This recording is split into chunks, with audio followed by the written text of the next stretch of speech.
Hey everybody, welcome back again.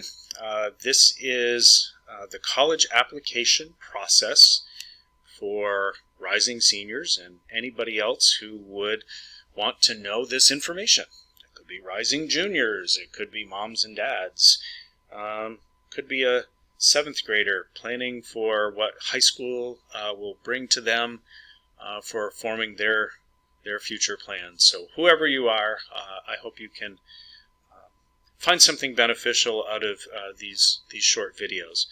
This is going to be video number 4 in a series of 16 videos about the college application process, and number 4 is about activities and service.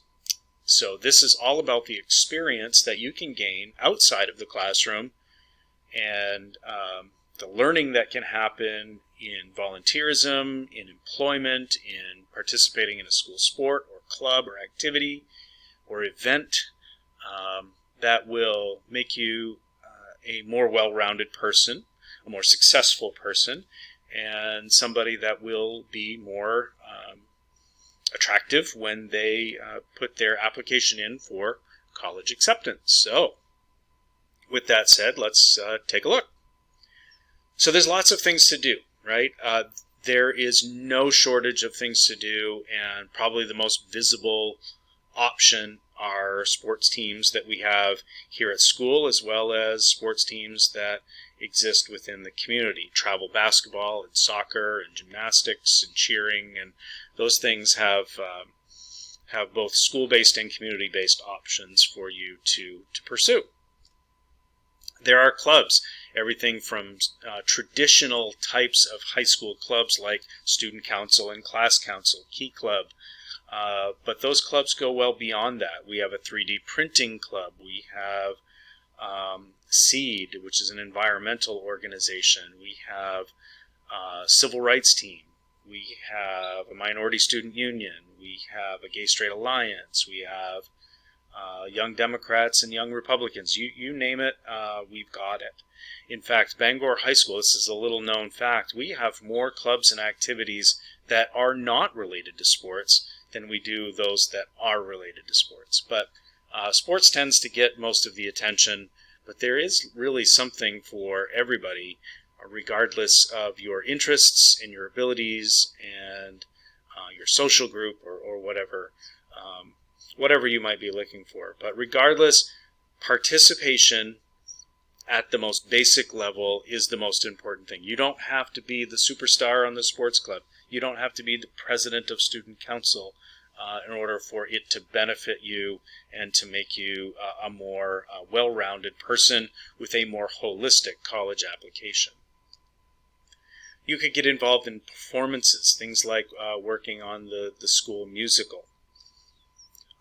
You could participate in specific events, things like the band is often involved in parades and dedication and memorials at the USS Maine Monument, or the Pride Day and the recognition of LGBTQ rights. I mean, the events that you can get involved in and be part of are plentiful in the city of Bangor and at Bangor High School.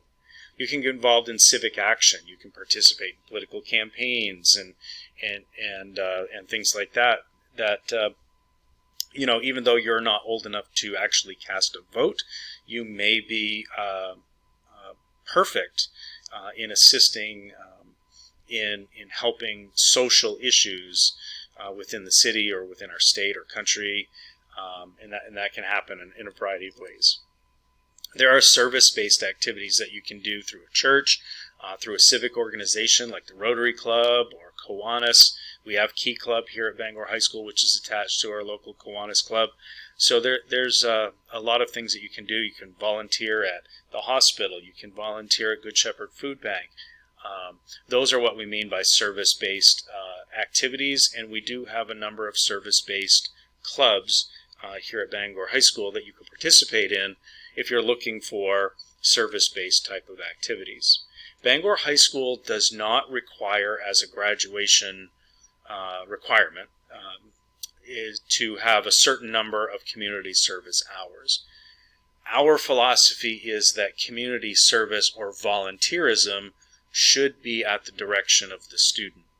And to have volunteerism as a requirement is kind of an oxymoron, and we don't want to do that. But students are certainly going to benefit.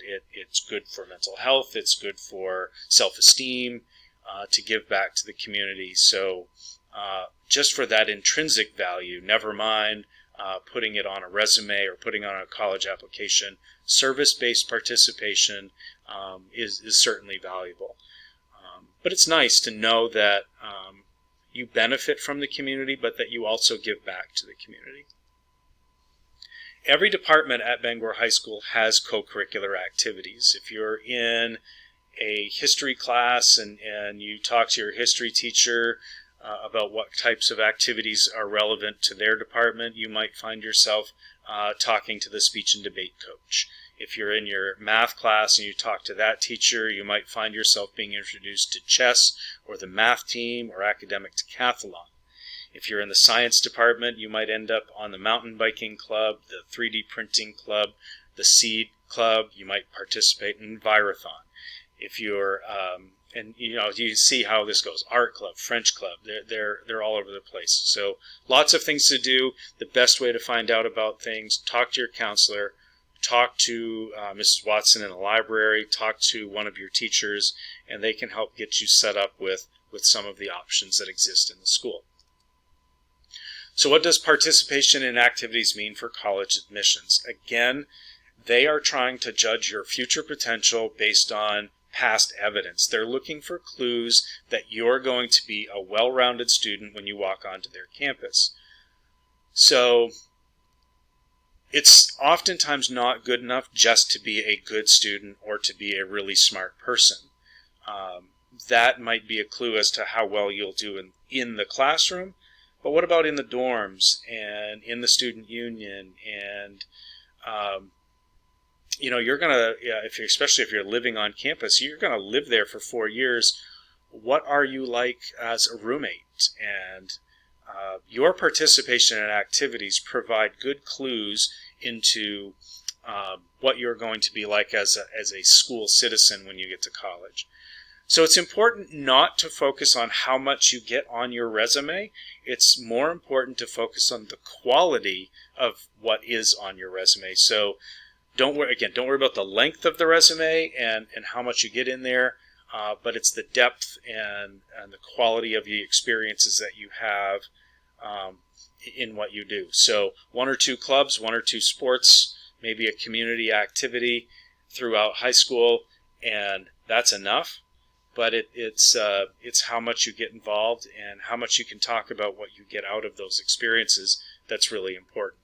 So if you think back to the big 5 that I mentioned in the introduction, academics, rigor, test scores, this portion of this series really talks about those other 2, the activities that you can do in school, but also the involvement that you get outside of school and away from school and in the community.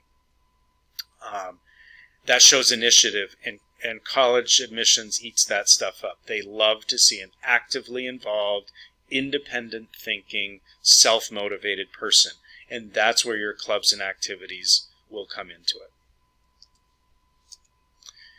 At Bangor High School, we do have a lot to do. So you could play on an ice hockey team, basketball team, baseball or softball team, soccer. There are so many different sports that you can do. I mean, pretty much we have just about every sport, maybe with the exception of sailing, wrestling, and volleyball. But you can pretty much find everything else here. So, and the nice thing about all of these teams, it can focus on a particular skill that you might have. Maybe you've grown up playing ice hockey. Well, we have that opportunity for you here, right? But those are competitive teams that require a lot of specific skill, very similar to playing in an orchestra would be. And if you don't possess those skills, then it's probably not going to be a good fit for you. However, we do have a lot of non-cut sports, things that are very individualized sports, things like track and field and swimming and cross country that really value the participation of the individual, and without you having to try out for the team. For example, the cross country team or the golf team, they're scored by the top performers at a meet, but you can have as many participants as you want. So getting involved in a sport like that is really awesome. The other thing that I kind of want to point out too as well, we oftentimes think about sports as getting recruited or moving on to playing sports in college. In Bangor High School, we've had our fair share of students that have gone on to take their sports careers to the next level and move into a college setting, or even going pro and making it into the big time. So, but that isn't the scenario for everyone. You're not necessarily going to college to be an athlete. You're going to college to get your training and experience to move on to career and life readiness.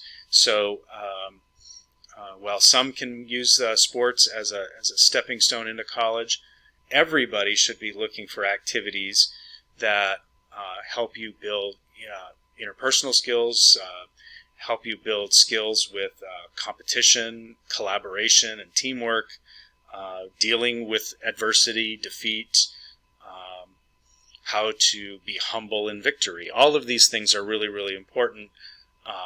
Subtle, soft skills that are so important to businesses and will help you in careers further down the line. So I really encourage you to look into those kind of activities for those intrinsic values, as well as the direct impact on college admissions.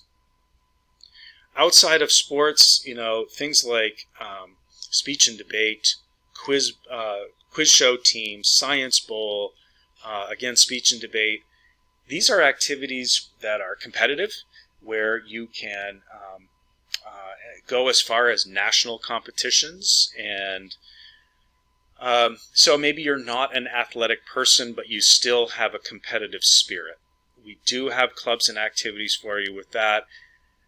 Those are great vehicles for recognition on a college level, and so colleges look for people with those types of communication skills and so forth. So those are just as valuable as, say, a sports team or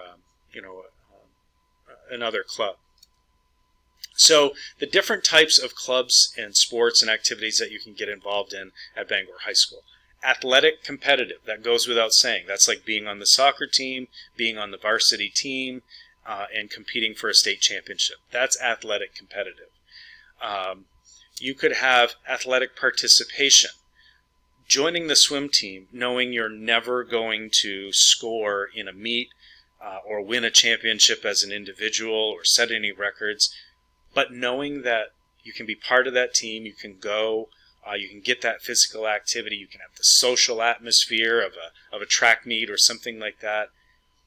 That, in so many ways, helps you absorb all of the benefits of sports without needing to be highly competitive and joining summer camps and all of these training regimens.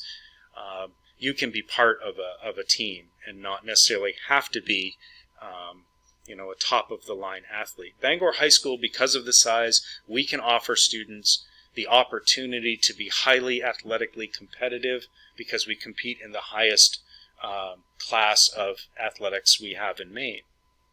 But by having a very, very diverse set of athletics, by having JV and freshman level teams, you can certainly get involved and just be happy being a participant.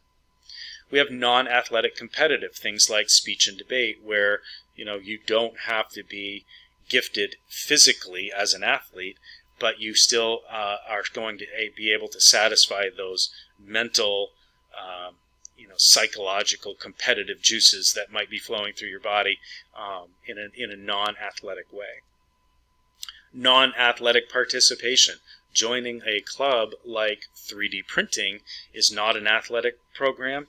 It's not a competitive program.